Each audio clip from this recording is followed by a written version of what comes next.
Hey YouTube, today I want to share with you several items that I have in my possession.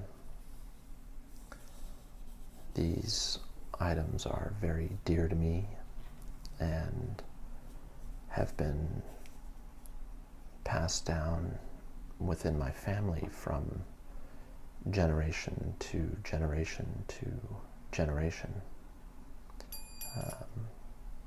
Some of these items are 50 to 100 years old, and in some cases, as you'll see, even much older than that. I keep these items in various locations within my home.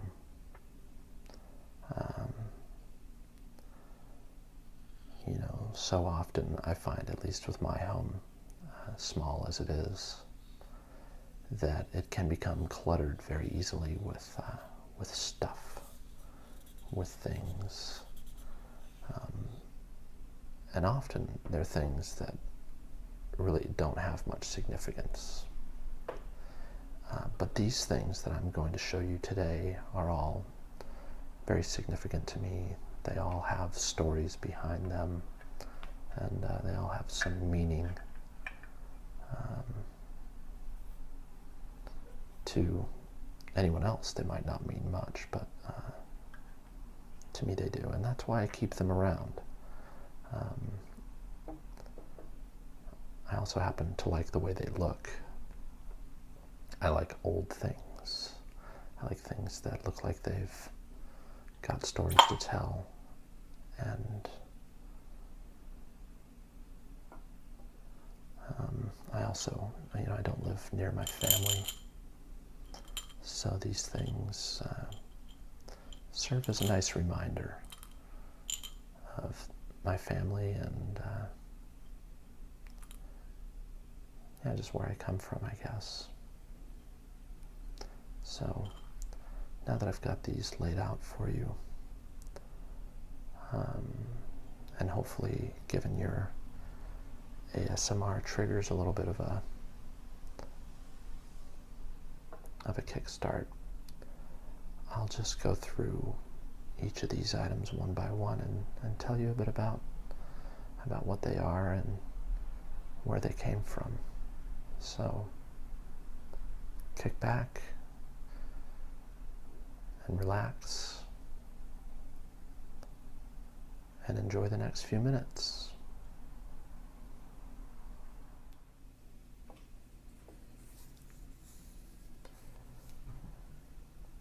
So this first item here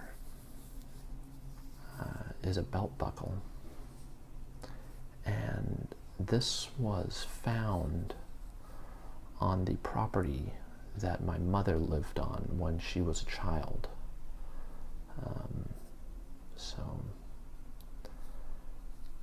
I would guess that this was found maybe back in the 50s. It could have been earlier than that, but the belt buckle itself is far older than that. And as you can see, there is an eagle emblem on the very front of this belt buckle. And that eagle is so I've been told, a mark of the Confederacy.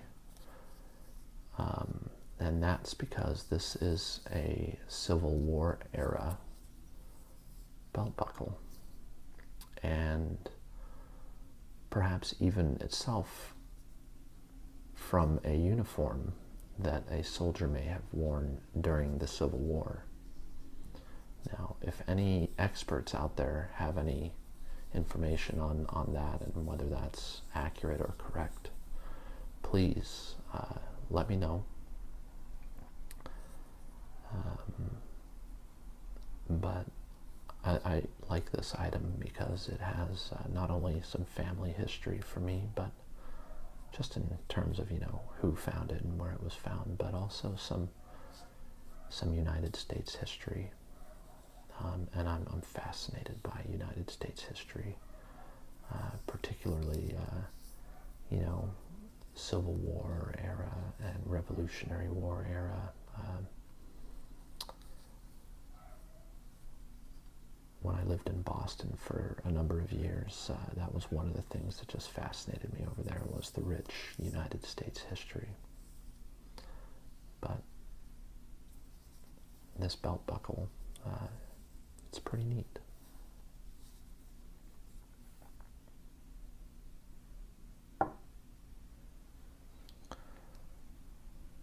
The next item I have here is a sterling silver bell,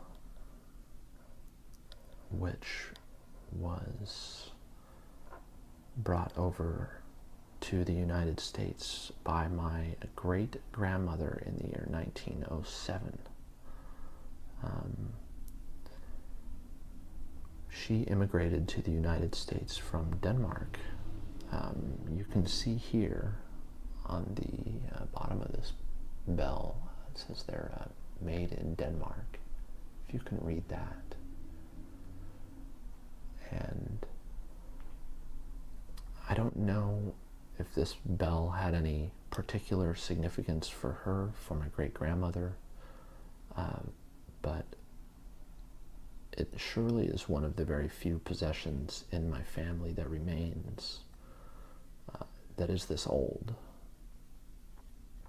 And I never met her. She passed away long before I was ever born. But I just like knowing that I can, carry her memory on by holding on to an item like this. And I hope that if I have grandchildren one day, or even great-grandchildren, that they may hang on to a thing or two that I acquired over my life.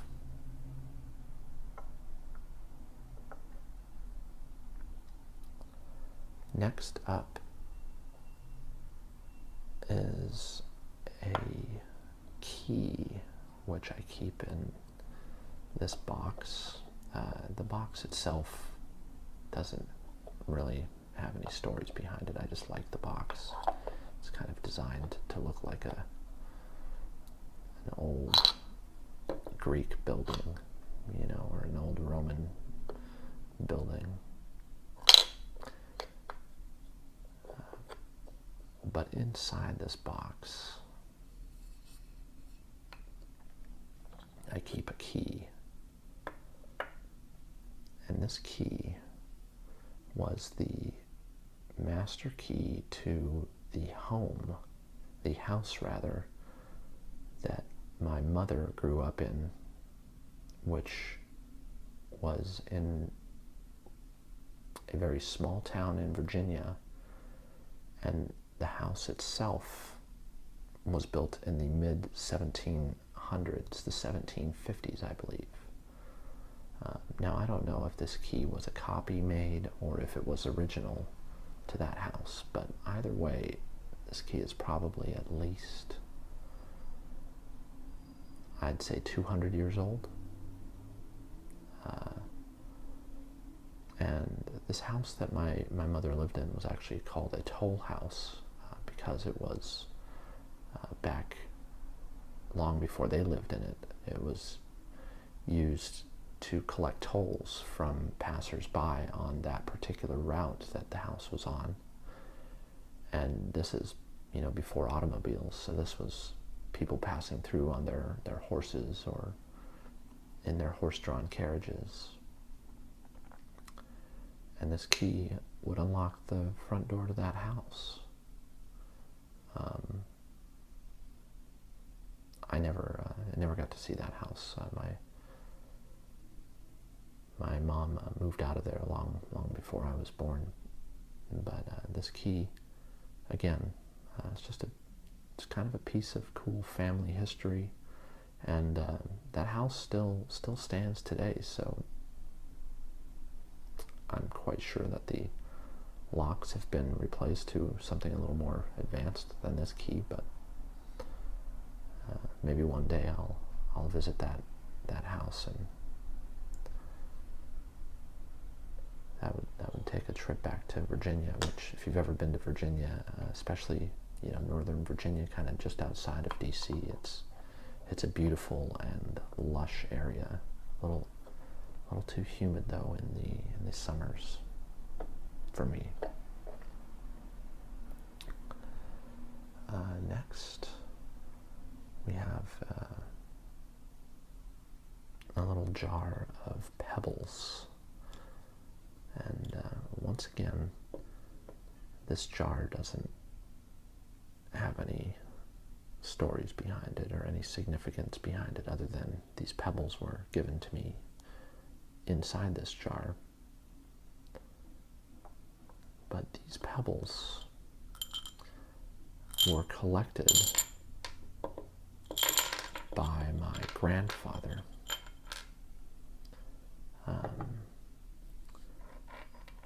During World War II in Europe, or these actually, I think, were picked up in Northern Africa, excuse me. Now, my grandfather served in the Air Force during World War II, and which I correct me if I'm wrong, but I believe the Air Force was a division of the Army back then. And he served as a military strategist. And he actually, as far as I understand, had helped plan several operations in Northern Africa and in Europe. And when he was in Northern Africa, Tunisia, to be more specific, he was in a city by the name of Tunis, which long ago, that city is where the ancient city of Carthage stood. And now we're talking thousands of years ago. And these pebbles were picked up by my grandfather at an ancient site of ruins that were once part of the city of Carthage. And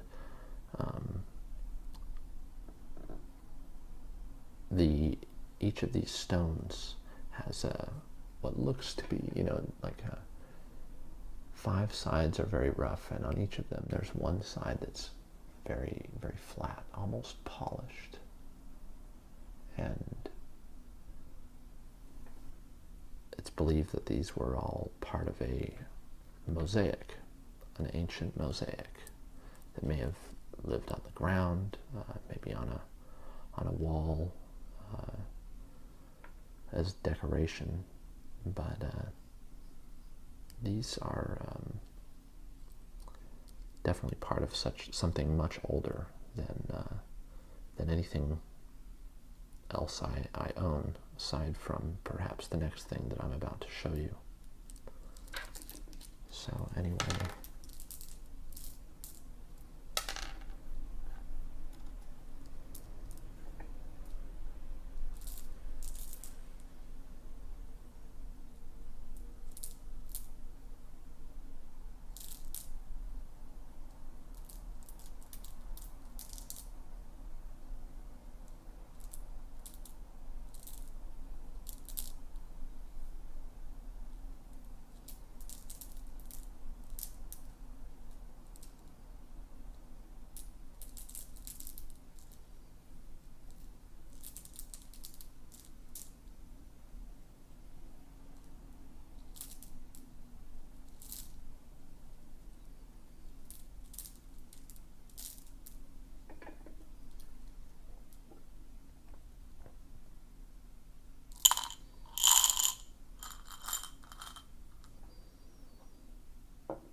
lastly,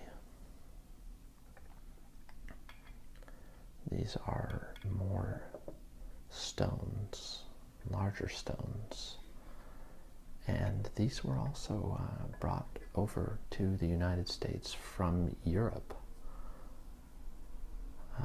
by my grandfather during his service during World War II. And this first stone here is a cobblestone that he picked up in Prague.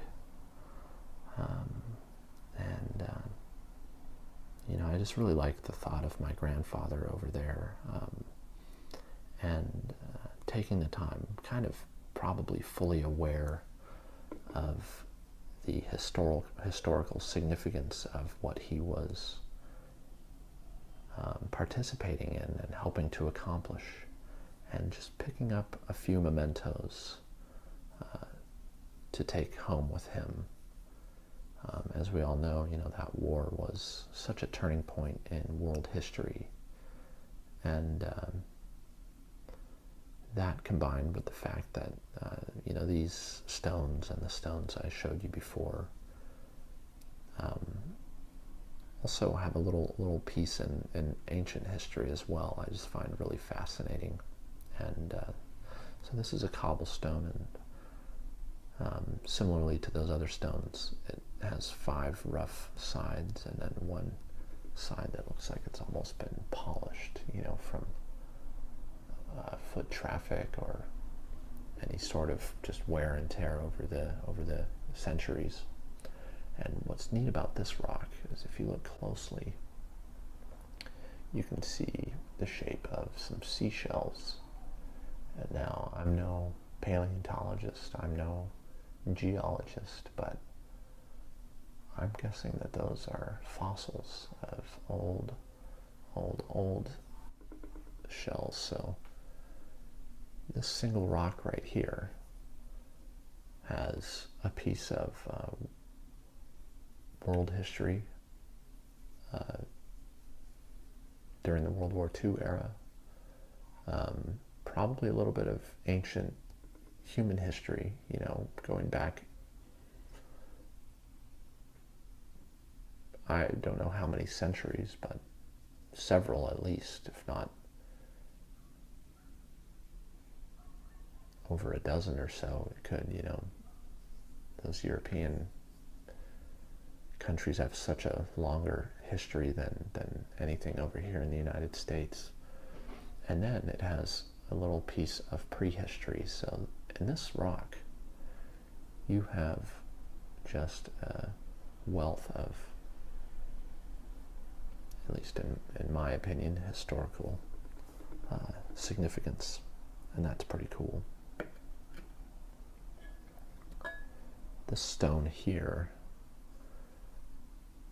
was picked up by my grandfather in Rome, and it was a part of the Pantheon, I believe it is called, which is a very large building that stood during the times of ancient Rome. I don't know when it was built, but you know, I'm guessing that it was around the turn of the,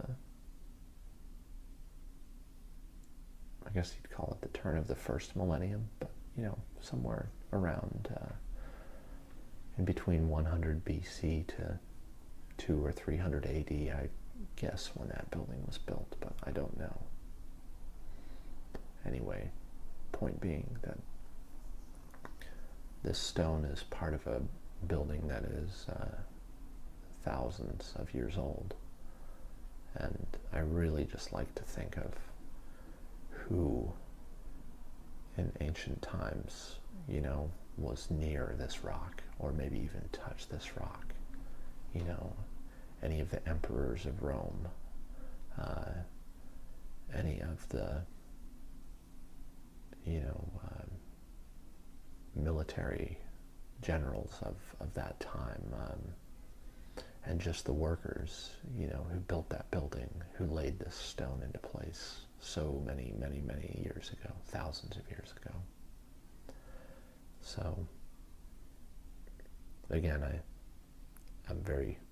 they wouldn't let you do it today. I'm quite sure that you couldn't just walk into a building like that and take a piece of it home with you, but I'm lucky enough that my grandfather brought these back, and that the members of my family thought that I'd be a good caretaker for these little pieces of family history, my family history, and I hope you've enjoyed taking this little journey with me. I hope you've enjoyed listening to my voice and watching me show you these items. If you enjoyed this video, please let me know in the comments. I have some other things that I could share with you, and I would love to do that. Also, if you have any suggestions for how to make my videos better, please let me know, or any requests for anything else ASMR related. Until then, until next time, take care and happy tingles.